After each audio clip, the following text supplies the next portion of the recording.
Following the success of Iron Man, Marvel Studios wanted to ride the momentum and keep it going. They released this movie the exact same year, hoping to capture the same reaction. It was met with divisive reception. You guessed it, it's The Incredible Hulk. This is Marvel in Memoriam. With great power comes great responsibility. What more could I lose?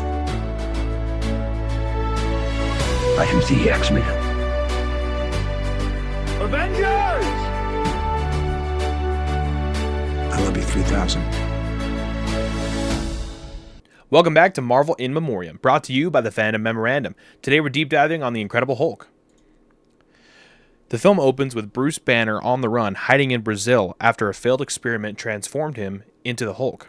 There's an opening montage explaining why he was doing the experiment in the first place, and what we learn is that he was trying to recreate what is known as the super soldier serum, and we'll talk about that more in a later episode. The important thing to know is that the experiment was with gamma radiation, and that was what triggered his transformation. Bruce lives in isolation. He learned how to meditate and is trying to control his rage so that he doesn't turn into the Hulk. Unfortunately, he's being chased by the military, led by Thaddeus Thunderbolt Ross.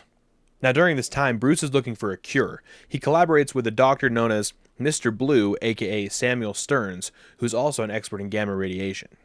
While he's living in Brazil, Bruce works at a soda bottling plant, and an incident ends up contaminating one of the sodas with his blood. The contaminated soda ends up in Milwaukee, where an older gentleman, played by Stan Lee, drinks it and is hospitalized. This is how Thunderbolt Ross was able to track down Hulk. They end up raiding the factory, forcing him to turn into the Hulk to fight back. Bruce ends up returning to the US to reunite with his lost love, Betty Ross, the daughter of Thunderbolt Ross. Betty still believes Bruce is good, despite the Hulk. Meanwhile, a Special Forces soldier named Emil Blonsky becomes obsessed with Hulk's power. He volunteers for experimental enhancements, and he gains increased strength and agility, but begins to become unstable. Blonsky ends up attacking Samuel Stearns' lab, and Stearns ends up testing on him, turning him into the Abomination. With the Abomination unleashed on Harlem, Bruce has no choice but to Hulk out and take him down. In the end, Hulk is victorious. He subdues the Abomination, and Thunderbolt Ross takes him into custody. Bruce then goes on the run once more. The movie ends with Thunderbolt Ross drinking away his frustrations in a bar. He's then approached by none other than Tony Stark, who mentions that he's looking for the Hulk and that he's building a team. This movie was the second entry in the MCU by Marvel Studios. It was directed by Louis Leterrier. Now, this was a full reboot of the Hulk. Marvel wanted a faster-paced, more action-focused Hulk as opposed to Ang Lee's more stylistic approach. They also didn't want to retell the origin story, so they used that opening montage instead. Marvel cast Edward Norton as Bruce Banner. They wanted someone with serious acting ability who also had an introspective personality, but this led to some problems on the set. Norton became involved on the production side. He began rewriting the script, changing the character direction, and editing preferences. This led to some tension between Norton and the Marvel execs. Norton wanted more psychological depth and slower, character-focused storytelling, but Marvel wanted faster pacing and more accessible blockbuster tone. It was clear that they wanted a more fugitive-style thriller. This movie is definitely a bit clunky, but my favorite part is Thaddeus Ross. I think he's a very effective antagonist, and I can relate to him in some ways. In addition to Thunderbolt Ross, I also really liked the Hulk redesign. I thought that the CGI on Hulk and Abomination was really effective, and the combat was actually quite good. Now, the budget for this movie was $150 million, and it had a box office of $265 million. It was still a respectable profit, but significantly lower than Iron Man that same year. The critical reception was mixed to positive, and the audience reception was fairly positive.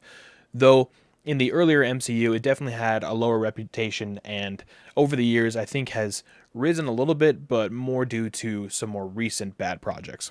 Now, audiences enjoyed the faster pacing of this Hulk in comparison to Ang Lee's Hulk, but when compared to Iron Man, this Bruce Banner character didn't have as much personality. After the film, Marvel and Norton split ways publicly. Marvel cited desire for a collaborative actor embodying the creativity and spirit of the other cast members. Norton was eventually replaced in 2012's The Avengers by Mark Ruffalo. Now let's dive into our favorite segment, We Must Assume Doom. But first, spoiler warning. Spoilers. We're going to talk leaks, so spoiler warning. Spoilers. We good? We've seen some leaked concept art for Avengers Secret Wars that shows a section of Battleworld, which I've talked about in a previous video, that's designated for Hulk-like people to live. So there's She-Hulk, Hulk, Abomination. So from what we've seen and what we've heard, it sounds like it's a very real possibility that there's going to be like a Hulk village. And for me, that would be really cool to see how they would go about living their day to day, if it would look pretty normal to us or what that would look like. So yeah, that's something I'm pretty excited for. But what I'm really excited for is the switch. You know, we've heard that the denizens of Battleworld, they don't really know any other life, even though they've had previous lives and previous experiences on the timeline or other timelines. They only know Battleworld, and that Doom is their god, essentially.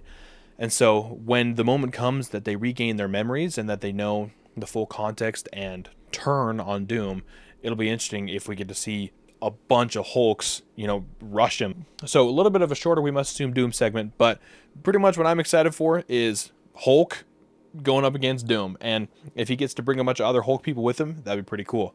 Now we're going to talk a lot more about Hulk in future videos, but I'm going to keep it there for now.